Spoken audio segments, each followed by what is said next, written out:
tó jẹ́ pé fa'alu fahishatan. ọlọ́run nígbà tó yẹ pé wọ́n bá ṣe ọlọ́run ọba àwọn tó yẹ pé wọ́n bá ṣe ọlọ́run ọba wọn. idha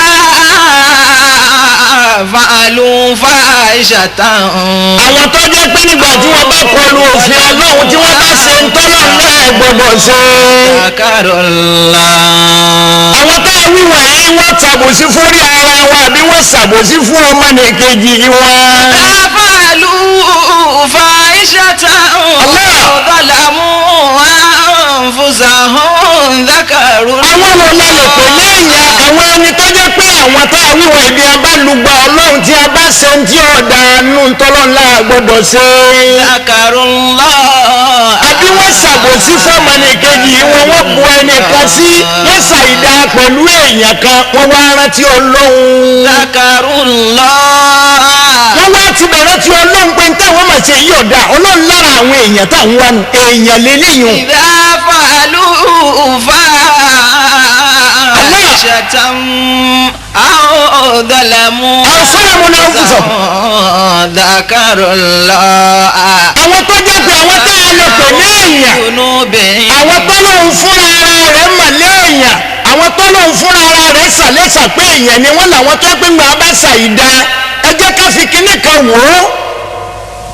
arákùnrin tó pa sídà tó pa sídì Hamza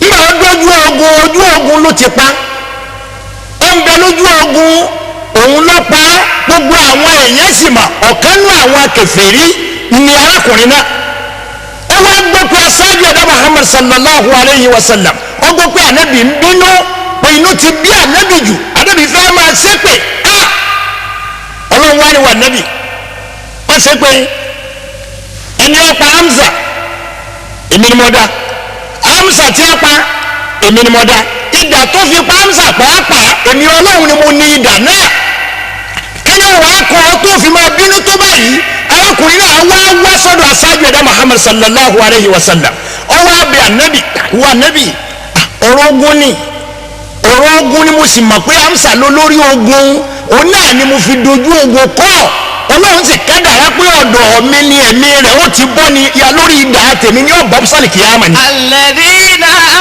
idha fa'alu fahishatan aw zalamu anfusahum jalla ma la yamut Allah aw zalamu anfusahum dhakarullah.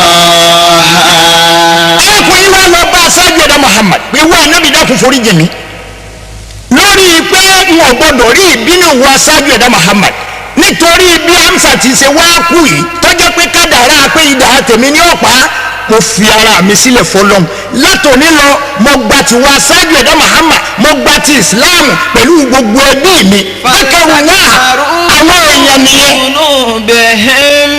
lẹ́yìn ìgbà náà ló wá ń tún tọrọ àforíjì. wa ma yaghfiru dhunuba illa lórí tó ṣe ni ó mọ̀ pé kínní yóò da ó sì ṣe é. fastaghfiru lidhunubihim. ó wá bẹ̀rẹ̀ irú àwọn èèyàn bẹ́ẹ̀ wọ́n tọrọ àforíjì fúnra wọn pé wọ́n lóun dákun tá a ṣe yóò da. nítorí pé ọmọ pẹ́ nìkan kì í foríjì èèyàn àfọlọ́hún náà. walam yusirru wala ma fa'alu. Allahu akbar kabira Allahu akbar kabira. walam yusirru wala ma fa'alu. Allah wa hum ya'lamun. bẹ́ẹ̀ náà sì ni wọ́n bàbá oníṣìná náà ó ti ṣe ṣìná dáàyè kan tó ti wá di kangẹrẹ tó wá mi pẹ́kẹ́pẹ́kẹ́ ó sì ti lóun tí ó bá olóò ṣe mọ́ àdúrà tó ń lu jìbìtì ó ti lu jìbìtì dáàyè kan gbogbo ayé ló ti mọ̀ ọ́ lórí jìbìtì àbáwọn ẹni tó ba ìgbésí ayé wọn jẹ́ ọ̀padà wọn á mọ̀ pé ìdá ló ṣe ọlọ́run ní falam yusirru. walam yusirru ma fa'alu. àwọn tá a lè pẹ̀lú èèyàn làwọn ẹni tó tún bá níwájú ẹ̀mí ọlọ́run ṣùgbọ́n tí ò padà á bí ẹ̀ṣẹ̀ náà bá. walam yusirru wala ma fa'alu.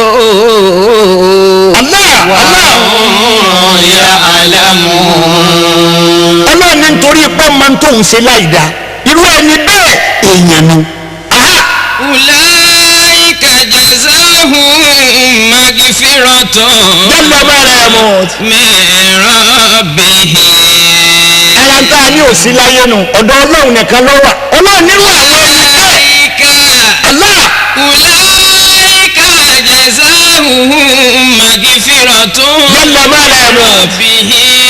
la ilaha illallah. جنات تجري من تحتها الأنهار àmọ̀ ń gbọ́. خالدين فيها jalla maramut. ونعم أجر العاملين. la ilaha illallah muhammad rasulullah sallallahu alayhi wa sallam.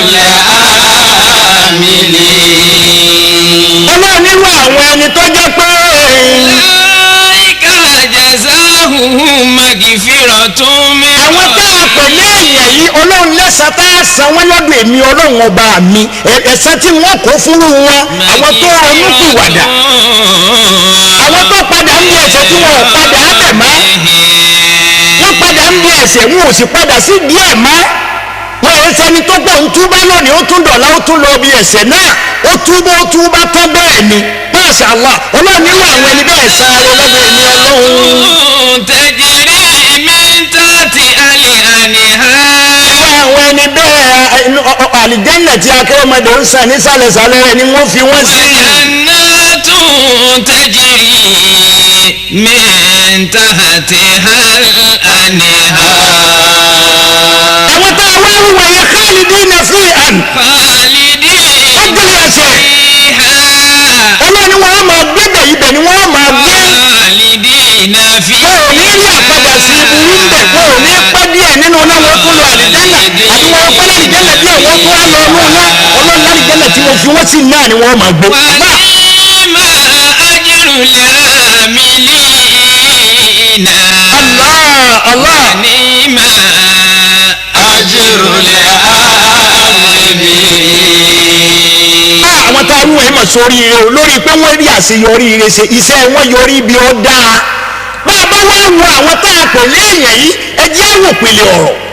الذين ينفقون في السراء والضراء. àníbi àti bẹ̀rẹ̀ ọ̀rọ̀ alákọ̀ọ́kọ́ ń bẹ àwọn tí náwó wọn. في السراء nígbà tí inú wọn bá dùn wọn a máa ná. في السراء والضراء. nígbà tí a bá ń banújẹ́ lọ́wọ́ wọn ò ní yé náwó náà. والكاظمين الغيظ. wọ́n sì máa gbé ìbínú mi wọn èé máa bínú kú wọn máa bínú lọ láyé wọn tún máa wá rì fún àsọ̀rọ̀ tó ti kọjá.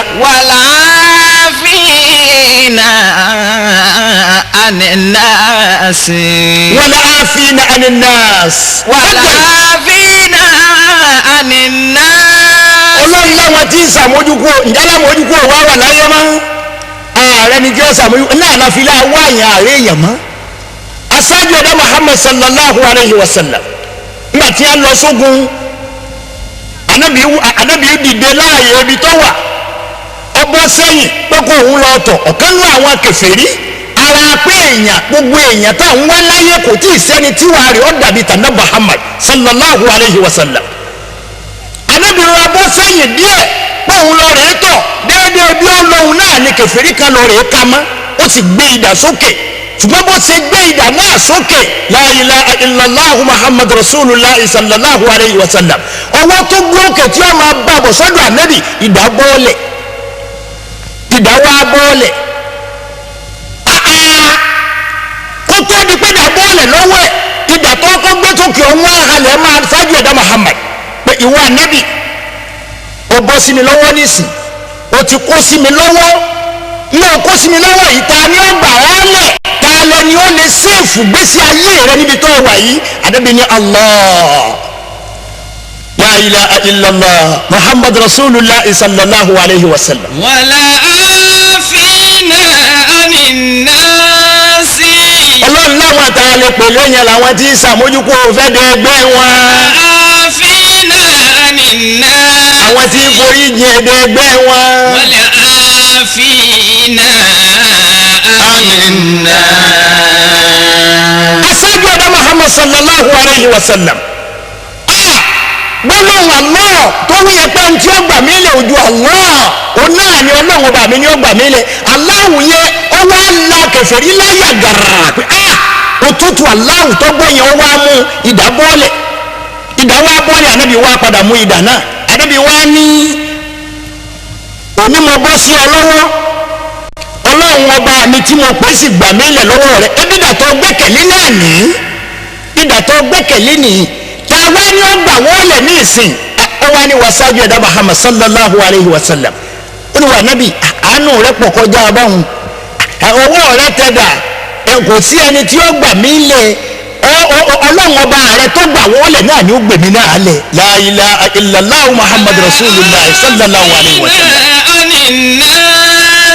والعافين عن الناس والله يحب المحسنين جل ما لا يموت الله يحب المحسنين. ọlọ́run láwọn tí ń jẹ́ èèyàn lọ́dọ̀ èmi ọlọ́run àwọn èèyàn agídí والعافين عن الناس ẹni tó ń sàmójúkú òfẹ́ dẹ̀ ẹgbẹ́ lẹ́sẹ̀kẹsẹ̀ ni arákùnrin yìí wá ń sọ pé mo wọ àánú tí wà nẹ́bi ní wọ́n sì wúrú ìwà tí ń bẹ lọ́wọ́ rẹ bọ́ bá jẹ́ lòmíì ní bọ́wọ́ rẹ ṣe tẹ̀dà yìí yóò bẹ lórí ni ṣùgbọ́n wá múdà náà lọ́wọ́ tó ṣẹ̀ṣẹ̀ wá ń béèrè lọ́wọ́ mi mo sì láàánú ọlọ́run ọba rẹ tó gbà ọ́ lẹ̀ ní ó gbèmí náà lẹ̀ nítorí náà bí n bá ń bẹ́nu àwọn kèfèrí tẹ́lẹ̀ látò nílò àtẹ̀mí àtàwọn ẹbí mi agbátìwá nẹ́bí agbátìwọ́n ọba tó dá ọ. La ilaha illallah. ọlọ́run láwọn tí wọ́n ń gbé ìbínú mi. àwọn tí ń sàmójúkú òfin gbogbo ẹni ọba ṣẹ̀ wá. Allah yuhibbul muhsinin. ọlọ́run láwọn èèyàn nu àwọn tá a mọ̀ lé èèyàn nu nǹkan méje nìyẹn. àwọn tó jẹ́ pé bí a bá ṣe lọ́hùn ọba àbí wọ́n ṣàbòtí sọ́mọnìkejì wọn kan kóńtọ̀ wọn tiẹ̀ tó béèrè rárá àwọn fúnra wọn ti ń tọrọ àforíjì wọn ti rántí ọlọ́run pa wọn ṣàìdá. àwọn méjèèjì nìyẹn ọlọ́run nírú àwọn ẹni bẹ́ẹ̀ àwọn lè yàn àwa irú èèyàn bẹ́ẹ̀ mọ́ láyé gbogbo ẹni àwa lè ka ìwà láyé fún pé ìwà alágbájá dáa ti tàmàdó dáa gbogbo oníwà ayé kò sẹ́ni tí ìwà tiẹ̀ tó borí ti àná Muhammad ó là fà ká ń sọ nínú orin rẹ̀ pé Muhammadu sallallahu alaihi wa sallam nasa kahalan wa yafi'an. mi ò gbọ́n tó wí. Muhammadu Allah sallallahu alaihi wa sallam sallallahu alaihi wa sallam kahalan wa yafi'an. Allah wasada ala al-amlaki aidan Muhammadun. Allah wasada ala al-amlaki aidan Muhammadun. mi ò gbọ́n tó wí Muhammadun Muhammadun sada nasa Allah kahalan Ànábì ṣáájú gbogbo ẹnikẹ́ni yafi'an. Ànábì ṣáájú gbogbo ẹnikẹ́ni ní gbogbo àgbáyé inú èèyàn inú àlìjànú inú gbogbo ntọ́lọ̀ wọn bá dá Ànábì lọ ṣáájú Ànábì lọ ṣáájú. wa yafi'an. Allahu akbar kabira. wasada alal amlaki aidan Muhammadun. Allah wasada alal amlaki aidan Muhammadun. ó dàbí àwọn màláíkà ṣe súnmọ́ ọlọ́run ọba tó gbogbo tí ìwà tí ń bẹ lọ́wọ́ àná Muhammad ó túmọ̀ ọlọ́run ọba ju gbogbo àwọn màláíkà tí ń bẹ lọ́wọ́ ọlọ́run ọba lọ. sallallahu alayhi wa sallam. kullu lahusni Allah. ba'd husni. sallallahu alayhi wa sallam. sallallahu alayhi wa sallam. min ba'di husnihi. Allah. wa ma husnu kullal husni illa Muhammadun. Allah. wa ma husnu kullal husni illa Muhammadun. bá a bá sì pé àwọn gbogbo wa ìwà rẹ tá a lè pé gbogbo ẹni tí ìwà rẹ láyé sọ́ọ́lẹ́hù lábẹ́ ìwà rẹ̀ ti àná Muhammad anabi ṣáájú lórí gbogbo ìwà dáadáa. báàdì usini. dáadáa nìkan ò ní ṣe dáadáa láyé káwá pé ń wò ṣe dáadáa tó wá ṣe déédéé ti àná Muhammad. báàdì usini. abẹ́ dáadáa tí anabi ṣe ni gbogbo dáadáa tó dàbà ṣe láyé ọmọ wa. usinu kullal husni illa Muhammadun. Allah. wa ma husinu kullal husni illa Muhammadun. gbogbo dáadáa tó dàbà ṣe láyé kò sí ètò dáa tó tàná Muhammad. abẹ́ dáadáa gbogbo abẹ́ dáadáa anabi ni gbogbo ọmọ wa.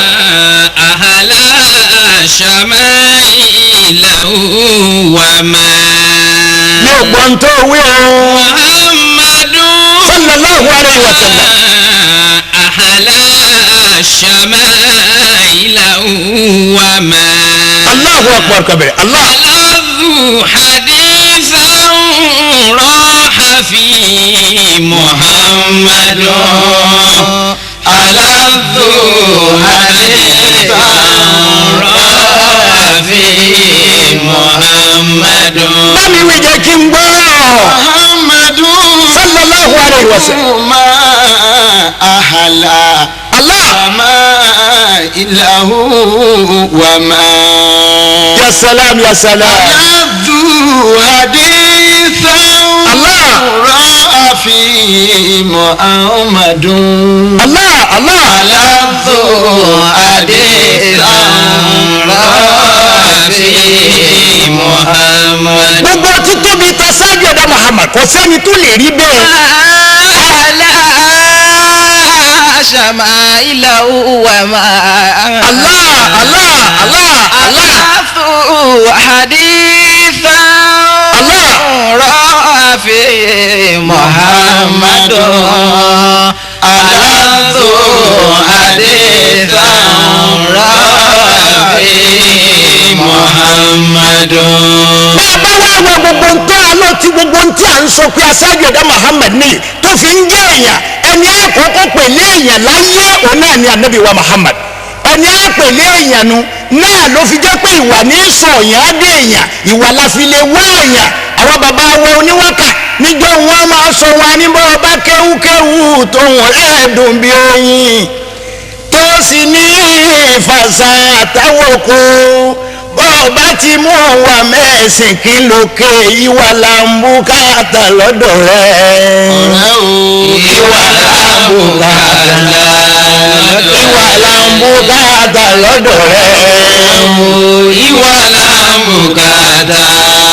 wọ́n ní bọ́ọ̀bá kí wọ́n tóun ẹ̀dùn bí oyin. Mashallah. tó dẹ̀ tún ní ìfàsà àtàwọn oko. Allah. bó o bá ti mú wa mẹ́sìn asán ló bọ́ sí ìwà làǹbùkátà lọ́dọ̀ rẹ o. ìwà làǹbùkátà lọ́dọ̀ rẹ. ìwà làǹbùkátà lọ́dọ̀ rẹ̀. ìwà làǹbùkátà lọ́dọ̀ rẹ. ìwà làǹbùkátà lọ́dọ̀ rẹ̀. ìwà làǹbùkátà. ìwà làǹbùkátà lọ́dọ̀ rẹ̀. làǹbùkátà lọ́dọ̀ rẹ o. Allah. ìwà làǹbùkátà lọ́dọ̀ rẹ.